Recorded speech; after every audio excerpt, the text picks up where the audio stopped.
Wake Up, Mitch and NGC on your radio. Good morning. Thanks so very much for having us on. All right, we're joined, Angie, this morning by singer-songwriter James Gedeon performing tonight. Cypress Music Hall with Coming Home, the music of sweet baby James Taylor. James, good morning. Thanks for joining us. Thank you both for having me. It's a pleasure to be here. It's an honor to have you here with us. Good morning, James. Good morning, Angie. So, you're originally from Niagara Falls, New York. I am, yeah.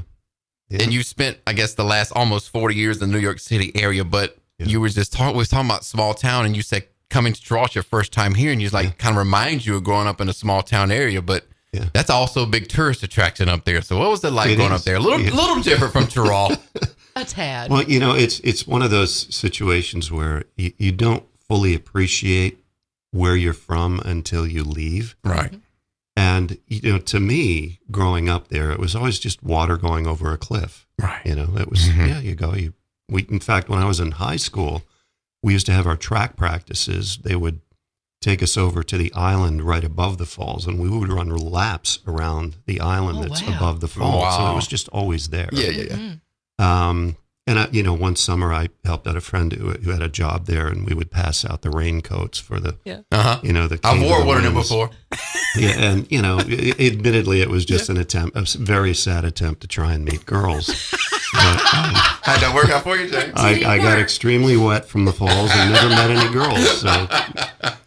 So story of my life. But no, it was a great place to grow up. It really was. It's a beautiful place. If you do not have that on your bucket list to go, ladies and gentlemen, I'm telling you, you got to make one trip up there. It is absolutely beautiful. Yeah. Absolutely. I'll send that to the Chamber of Commerce for you. Please do. I love it up there. I can't wait to get back. It's been a few years. Yeah. So you grew up in New York City area. Well, I've lived there for the last, 38 years now, yeah. When did you realize music was something you wanted to pursue? Well, I think I knew when I was a kid. You know, even back in Niagara Falls, I had older siblings who were good enough to let me tag along to, a concert or two when I was 12 or 13. In fact, the first show that they took me to was Peter Frampton. Wow. This was in it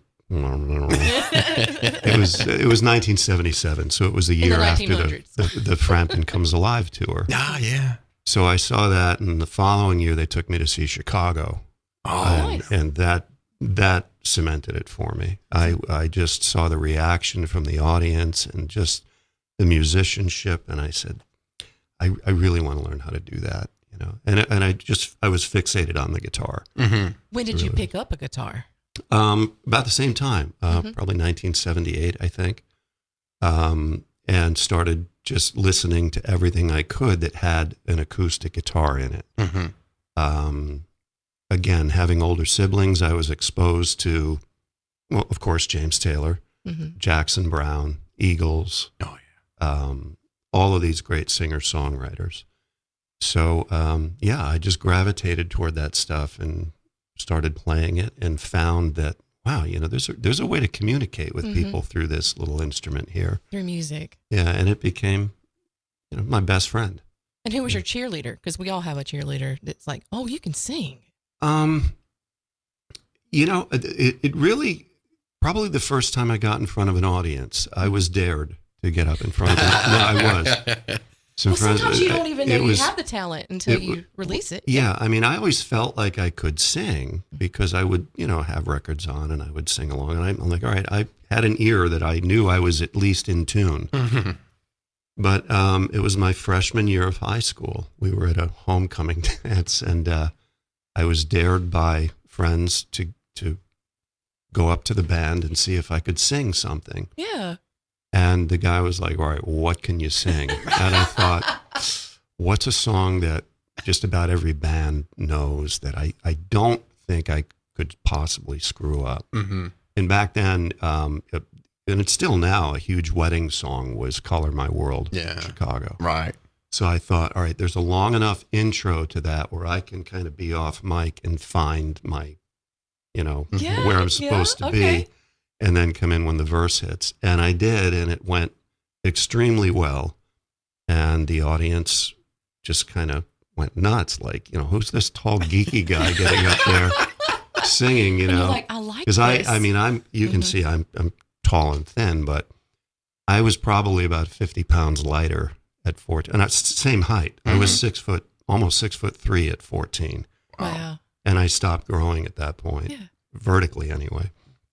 But I was about 50 pounds lighter, so I looked like Ichabod Crane up there singing. But it went well. And that feedback from the audience really triggered it for me. I'm like, okay, maybe I can do this. So You liked it. You got that bug. I loved it. I absolutely loved it. In fact, it's ironic that I feel much more comfortable in front of an audience than I do in small group settings. I can't explain it. Yeah. I can sing in front of a stadium of people Absolutely. and not have like the nervous jitters, It but you doesn't get me, get to me, in a small room, kind of like this. Yeah. You know, you just kind of, it's different. Well, all eyes on you. We were obviously when the commercials were running, and we were just kind of getting our parts. I thought, oh my gosh, I hope I don't sound terrible for this woman this morning. Because we're in this small studio. I hope my harmony was right. Get me up in front of a couple of thousand people. I'm fine. You're good. Yeah. I don't know why. Yeah. Because we're performing. We're a different person, I think, when we're in front of an audience like that. Someone asked me about that once, and they said, why do you think you feel so comfortable in front of so many people at once? And I really gave it some thought, and I think it comes down to realizing that you have an opportunity to connect with so many people in one moment. Mm-hmm. And if you can do that and you pay attention to what you're doing, it can really be something special, to see the reaction come back from you from the audience. It really is. And it's not an ego trip at all. It's just this internal sense of gratification that you feel. It's like, wow, that felt really good to get that energy back. Oh, yeah. From what I just Because you gave out. react from how they're reacting to you. Oh, absolutely. It goes back and forth. So you've done this for quite a while. Yeah, it was part-time for many years. It really was. I worked in the corporate sector, for many years. I was an executive recruiter. I was in academia. I taught for a few years at St. John's University, which is one of my alma mater. And it was about 11 years ago that I just felt like I was burning out from all the hours that I was putting in. And I'd stepped away from the last, I guess you would say, day job that people refer to it as, just to kind of figure out what the next avenue was going to be. And in the course of that, I said, let me just do a few gigs just to get back into it because it's been on the shelf for too long. And within a couple of months, I was doing, 4 nights a week. And then it became 5 nights a week. And then the light went off in my head. And I said, wait a minute, if I put this kind of the kind of energy into this that I put into working for somebody else for so many years, maybe I can make a run at this. It happen. And it's been 11 years that I've been, out there doing this full time. And I've never been happier. Over that 11 years, what has been the highlight so far? Wow. Among your travels. That's a great question. And performances. Well, one of my favorite bands growing up, I mentioned Chicago, Peter Frampton, James Taylor, but one of my favorite bands has always been America. Yeah. And I had an opportunity, actually it was about 10 years ago at this point, to open a show for them back in New Jersey. And it was really almost like an out-of-body experience for me in a couple of ways. This is a band that totally influenced a lot of the way that I play the guitar. But I was sitting backstage. They gave me my own little dressing room there, and I'm like, "Wow, this is great! My name's on the door, and America's next door to me. This is wow. It's real when your name's arrived, on the door." But I was sitting in the dressing room, not realizing that they were, their door was open and they could hear everything, and I was just noodling around to make sure that I was in tune before I went out. Yeah. And I started playing. The intro to Lonely People, the American song.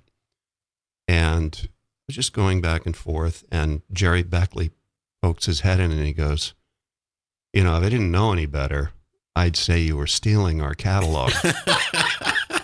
And I just looked out at him. I said, I'm so sorry. I'm just running through he goes, no, man, it sounds great. Keep it up. And so I started playing it, and he starts humming the first verse along while I'm trying to sing. And I'm like, it's much like we did, I'm thinking, oh God, please don't screw this up in front of the guy that actually recorded it. Yeah. And Dewey Bunnell came in at the same time. And it was just really a nice moment, kind of a full circle thing when I think about all of those records that I was listening to as a kid, to suddenly be in the same dressing room with those two guys and realizing they're regular people just like we are. Mm-hmm. Yeah. Down to earth, they could not have been nicer. And then last year, there was a really nice moment opening for Jay Leno. Oh, Nice. And again, he could not have been nicer. He took the time to sit down and say, hey, tell me, where are you from? What do you, how long have you been doing this? mm-hmm. And the funny thing about that is that when I was in college, again, decades ago, and he was still doing the stand-up circuit. Yeah. This is long before he became Before the his host of the show, Tonight Show. He performed at our college, and I did an opening acoustic set, only about 4 or 5 songs. Mm-hmm. And then he comes out and does his thing, and he kills it. Now, fast forward 40 years to this night last year, and I told him, I said, look, I wouldn't expect you to remember You probably this. don't remember me. I said, but I actually opened a gig for you in college. And he asked where that was. And it was a little college in upstate New York, Niagara University. And he goes, oh, yeah, I think I remember that. Did you ever get paid for that gig? He just went right back. And That was pretty That good. was good. That was good. thank you. Well, but again, just another one of those people that you would think he's made millions and millions as the host of the Tonight Show. Mm-hmm.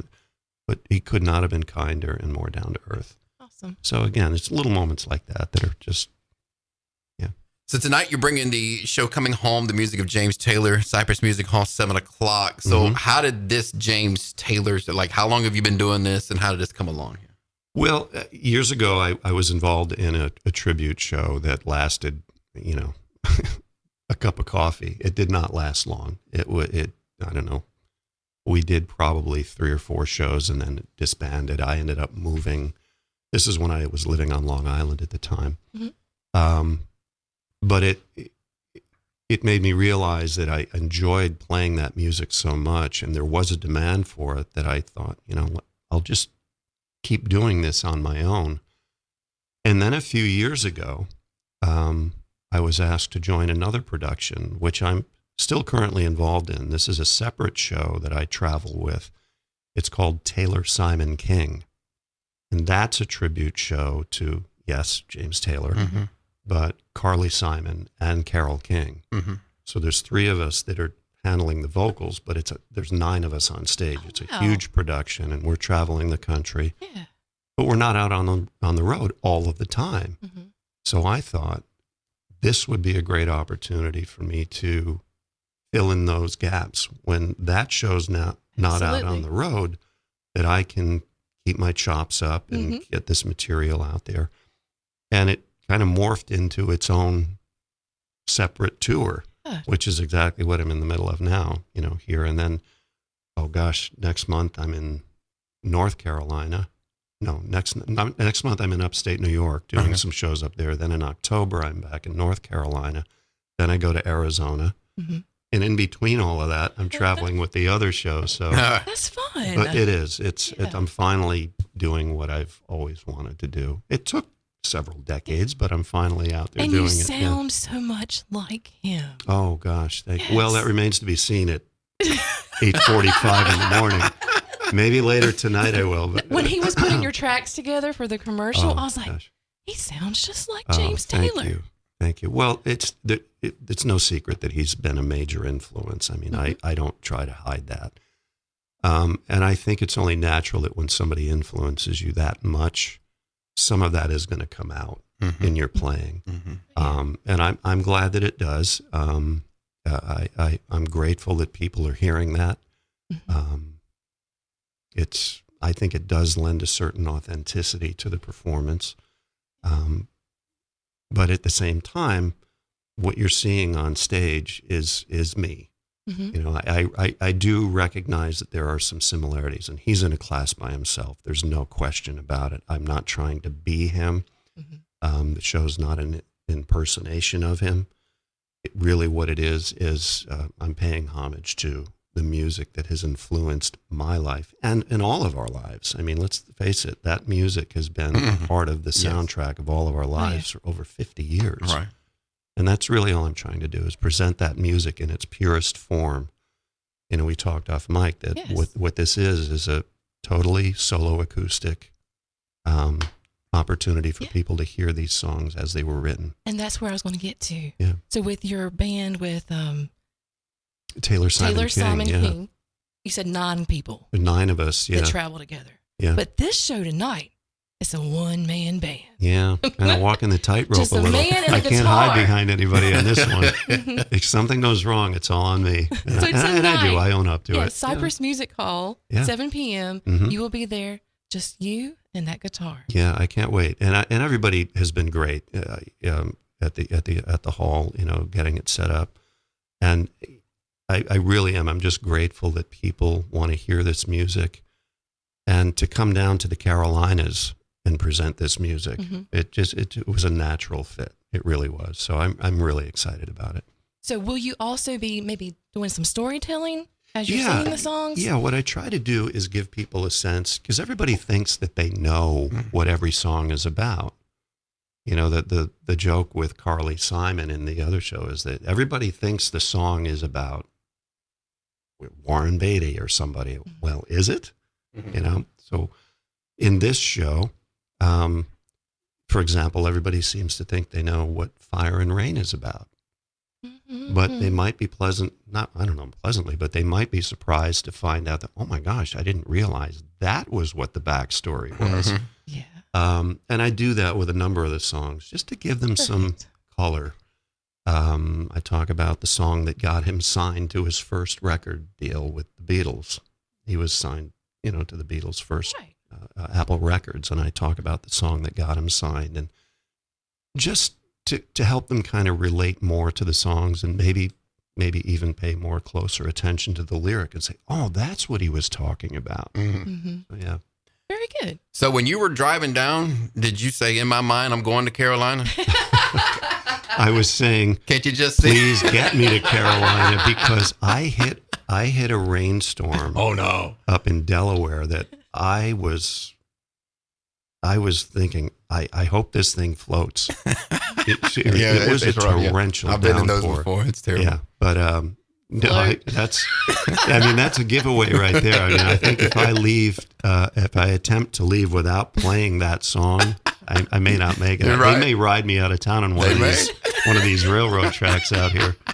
All right, y'all ready to perform together? I think so. You ready? I think we should give it a shot. It's gonna be sweet. You got we to bear with me. Again, it's early. I never sing before the afternoon, so let's see what comes out. Special treat here, James Gedeon and our one and only Angie C. Let's have it. Yeah, let's go. Remember, I'm going to do this little intro here. I got you.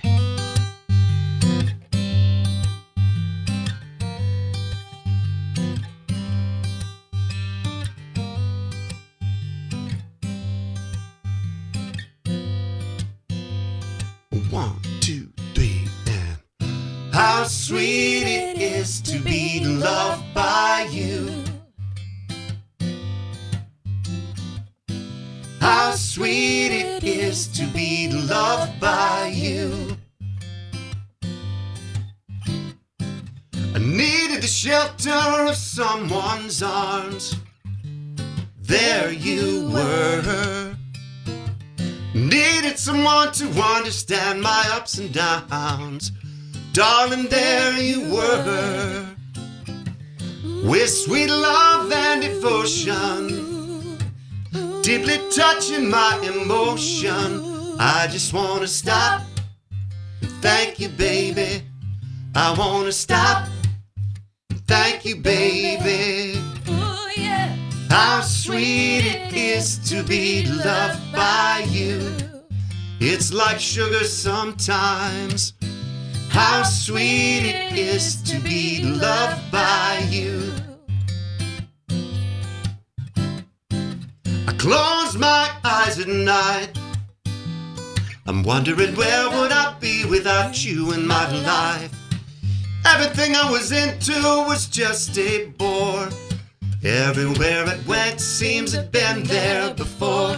But you're bright enough for me all of my days. With a love so sweet, so many ways, I wanna stop so I can thank you, baby. I wanna stop and thank you, baby. Oh, how sweet it is to be loved by you. Feels so fine. How sweet it is to be loved by you. One more time now. How sweet it is. Yes. Take that. To be loved by you. You, babe. You, babe. That was awesome. There you go. Yes. Thank you. You got me over the hump in the morning. Thank you so much. Her goal is to be a backup singer and go on the road, by the way. Yes. That's her I lifelong would love goal. to be a backup singer. You did just fine. I'm Thank telling you. you. You got it. Thank you for doing that with me. Of That's course. perfect. And I can't wait to hear you tonight. Oh, thank you. So tonight- I'm really looking forward to it. I hope that everybody that comes has a great time, and I know I will. So James, I normally wear jeans and a black T-shirt at least 3 or 4 days a week. You show up in jeans and a black T-shirt. I'm in gray pants today and a dressed polo up for shirt. We you. dressed up to get this nice picture with James Gideon, and he's wearing my wearing what normal you normally wardrobe. wear. these are my travel clothes. I'm sorry. It is a nice, clean Do you T-shirt, work out, though, yeah. James? Because you look like you're in great shape. Oh, thank you. Well, at my age, I mean, I have no secrets here. I'm 61, and I'm just trying to, to keep the old man down the road a little bit. But thank you. I'm good. jealous. I don't look like that in my black T-shirt, by the way. Thank you. I'm jealous. Thanks. I'm just trying to eat right and move. Yeah. That's all. Yeah. Thank you. James Gideon performing tonight. Coming Home, the music of James Taylor, 7 o'clock, Cypress Music Hall. For more information, you can visit jamesgideonmusic.com. So you do have a website, so I they do. can go there. Yeah. They can. Yep. All right. So James, thanks again for coming in with us this morning and for singing with Angie. And I mean, really, I'm not a person. Angie will tell you, I'm not a big guest person on the show. But man, it's been a pleasure having Oh, you. I've gosh. enjoyed your story, hearing about your life and your walk through the music journey. This has been great because I'm a huge James Taylor fan. Oh, thank My you. father, who's died 6 years ago this past Tuesday, was a big James Taylor fan. So this has really been a blessing for me Oh, hearing you talk gosh. about James Taylor and your career, and now going to hear you play the James Taylor music. So thank you for joining us. This Oh has been my a pleasure. gosh, I can't thank you both enough. For folks that are listening, the Southern hospitality is a real thing, and really, you guys Bless have been your heart. You fantastic. felt it. You felt the No, Southern thank you. hospitality. Thank you so much. So y'all make sure tonight you get those tickets. If you do not have them at the Chirac Community Center, they have them today on sale. James Gideon performing tonight at Cypress Music Hall, 7 o'clock. Side B, by the way. Side B. Side B. Yes, All right. Well, have a great show tonight. Thanks for joining us. thank you.